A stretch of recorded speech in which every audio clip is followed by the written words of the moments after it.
कर्म का फल तो भोगना ही पड़ता है। एक राजा बड़ा धर्मात्मा, न्यायप्रिय और भगवान का भक्त था। उसने ठाकुर जी का मंदिर बनवाया और एक ब्राह्मण को उसका पुजारी नियुक्त किया। वह ब्राह्मण बड़ा सदाचारी, धर्मात्मा और संतोषी था। वह राजा से कभी कोई याचना नहीं करता था। राजा भी उसके स्वभाव पर बहुत प्रसन्न था। उसे राजमहल के मंदिर में ठाकुर जी की पूजा करते हुए 20 साल गुजर गए। उसने कभी भी राजा से किसी प्रकार का कोई सवाल नहीं किया। राजा के यहाँ एक लड़का पैदा हुआ। राजा ने उस राजकुमार को पढ़ा लिखा कर विद्वान बनाया और बड़ा होने पर उसकी शादी एक सुंदर राजकुमारी के साथ करवा दिया। शादी करके जिस दिन राजकुमारी को अपने राजमहल में लाए, उस रात्रि में राजकुमारी को नींद नहीं आई। वह इधर उधर घूमने लगी। जब अपने पति के पलंग के पास आई तो क्या देखती है कि हीरे जवाहरात जड़ित मूठे वाली एक तलवार पड़ी है। जब उस राजकुमारी ने देखने के लिए वह तलवार म्यान में से बाहर निकाली, तब तेज धार वाली और बिजली के समान प्रकाश वाली तलवार देखकर वह डर गई। वह डर के मारे उसके हाथ से तलवार गिर पड़ी और राजकुमार की गर्दन पर जा लगी। राजकुमार का सिर धड़ से अलग हो गया और वह मर गया। राजकुमारी पति के मरने का बहुत शोक करने लगी। उसने भगवान से प्रार्थना की कि हे भगवान, मुझसे अचानक यह पाप कैसे हो गया। मेरे पति की मृत्यु मेरे ही हाथों हो गई। आप तो जानते ही हैं, परंतु सभा में मैं सत्य नहीं कह सकती, क्योंकि इससे मेरे माता पिता और सास ससुर को कलंक लगेगा तथा इस बात पर कोई विश्वास भी नहीं करेगा। सुबह ब्रह्मा मुहूर्त में जब पुजारी कुएं पर स्नान करने आया तो राजकुमारी ने उसको देखकर विलाप करना शुरू किया और इस प्रकार कहने लगी, मेरे पति को कोई मार गया। लोग इकट्ठे हो गए और राजा साहब आकर पूछने लगे, किसने मारा है हमारे पुत्र को। वह कहने लगी, मैं जानती तो नहीं कि कौन था, परंतु उसे ठाकुर जी के मंदिर में जाते देखा था। राजा समेत सब लोग ठाकुर जी के मंदिर में आए तो ब्राह्मण को पूजा करते हुए देखा। उन्होंने उसको पकड़ लिया और पूछा, तूने राजकुमार को क्यों मारा डाला। ब्राह्मण ने कहा, मैंने राजकुमार को नहीं मारा, मैंने तो उनका राजमहल भी नहीं देखा है। मेरे भगवान साक्षी हैं। बिना देखे किसी पर अपराध का दोष लगाना ठीक नहीं।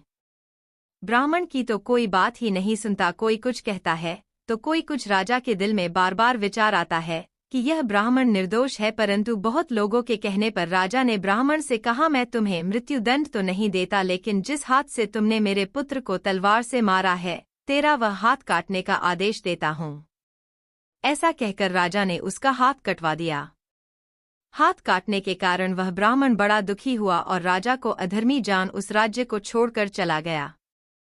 वहां वह खोज करने लगा कि कोई विद्वान ज्योतिषी मिले तो बिना किसी अपराध हाथ कटने का कारण उससे पूछूं। किसी ने उसे बताया कि काशी में एक विद्वान ज्योतिषी रहते हैं। तब वह उनके घर पर पहुंचा। ज्योतिषी कहीं बाहर गए हुए थे। उसने ज्योतिषी की धर्मपत्नी से पूछा, माताजी, आपके पति ज्योतिषी जी महाराज कहाँ गए हैं। तब उस ज्योतिषी की पत्नी ने अपने मुख से अयोग्य असह्य दुर्वचन कहे, जिनको सुनकर वह ब्राह्मण हैरान हुआ और मन ही मन कहने लगा कि मैं तो अपना हाथ कटने का कारण पूछने आया था, परंतु अब इनका ही हाल पहले पूछ लेता हूँ। इतने में ज्योतिषी आ गए। घर अंदर प्रवेश करते ही ब्राह्मणी ने अनेक दुर्वचन कहकर उनका तिरस्कार किया, परंतु ज्योतिष महाराज चुप रहे और अपनी पत्नी को कुछ भी नहीं कहा। तुरंत वे अपनी गद्दी पर आ बैठ गए। ब्राह्मण को देखकर ज्योतिषी ने उनसे कहा, कहिए ब्राह्मण देवता, कैसे आना हुआ। आया तो था अपने बारे में पूछने के लिए, परंतु पहले आप अपना हाल बताइए कि आपकी पत्नी अपनी जुबान से आपका इतना अपमान क्यों करती है, जो किसी से भी नहीं सहन नहीं होता और आप सहन कर लेते हैं। इसका कारण क्या है। यह मेरी पत्नी नहीं, मेरा कर्म है। दुनिया में जिसको भी देखते हो, अर्थात भाई, पुत्र, शिष्य, पिता, गुरु, संबंधी, जो कुछ भी है, सब अपना कर्म ही है। यह औरत नहीं, मेरा किया हुआ कर्म ही है और यह भोगे बिना कटेगा नहीं। अपना किया हुआ जो भी कुछ शुभाशुभ कर्म है, वह अवश्य ही भोगना पड़ता है। बिना भोगे तो सैकड़ों करोड़ों युगों के गुजरने पर भी कर्म नहीं टल सकता। इसलिए मैं अपने कर्म खुशी से भोग रहा हूँ और अपनी पत्नी को प्रताड़ित भी नहीं करता, ताकि आगे इस कर्म का फल ना भोगना पड़े। ज्योतिष महाराज, आपने क्या कर्म किया था? तब ज्योतिषी जो कहता है, पिछले जन्म में मैं कौआ था और मेरी पत्नी गधी थी। इसकी पीठ पर फोड़ा था। फोड़े की पीड़ा से यह बड़ी दुखी थी और कमजोर भी हो गई थी। मेरा स्वभाव बड़ा दुष्ट था, इसलिए मैं इसके फोड़े में चोंच मारकर इसे और ज्यादा दुखी करता था। जब दर्द के कारण यह कूदती थी तो इसकी हालात देखकर मैं खुश होता था। मेरे डर के कारण यह सहसा बाहर नहीं निकलती थी, किंतु मैं इसको ढूंढता फिरता था। यह जहां मिले वहीं इसे दुखी करता था। आखिर मेरे द्वारा बहुत ज्यादा सताए जाने पर दुखी होकर यह गांव से 10-12 मील दूर जंगल में चली गई।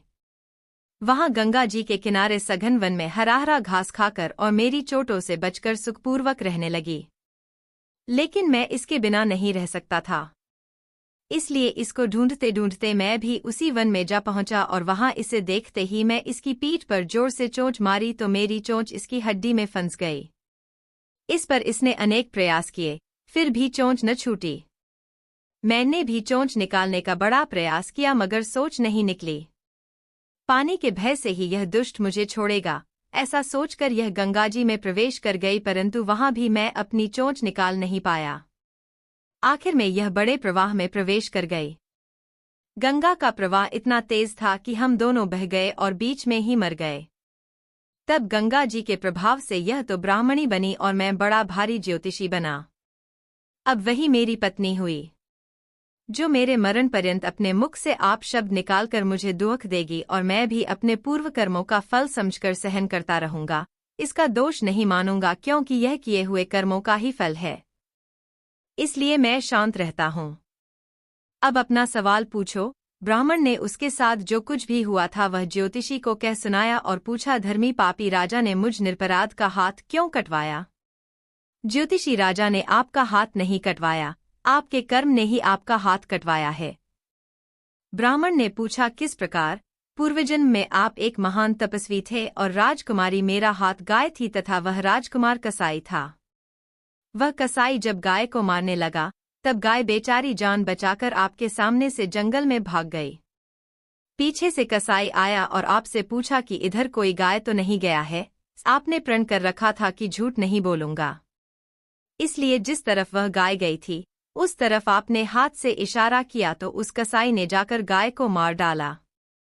गंगा के किनारे वह उसकी चमड़ी निकाल रहा था, इतने में ही उस जंगल से शेर आया और गाय एवं कसाई दोनों को खाकर गंगाजी के किनारे ही उनकी हड्डियां को छोड़कर चला गया। हंडिया गंगाजी में बह गईं।